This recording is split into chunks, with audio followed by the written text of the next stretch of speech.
Welcome. In this video, I will show you how to record screen on Microsoft Surface Studio 2.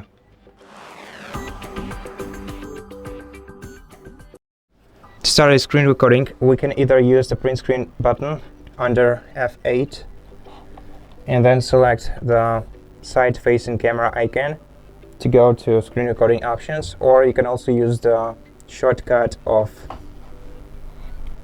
Windows Shift and R buttons pressed simultaneously, Windows Shift R,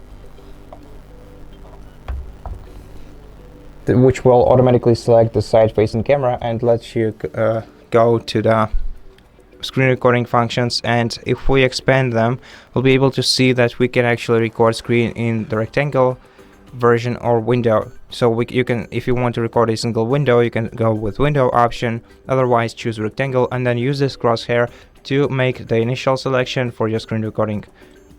Now you can start the screen recording by clicking right here.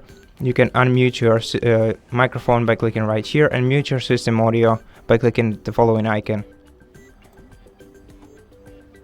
Let the snipping tool use your microphone and wait until the recording is started. Now we can pause the recording by clicking right here, stop it by clicking here, or delete it without saving if we click right here. Let's stop the recording.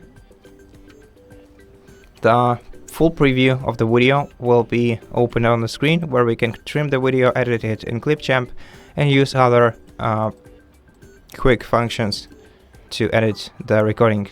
And by default, the recording will be saved to File Explorer, Videos, Screen Recordings. And here we have it.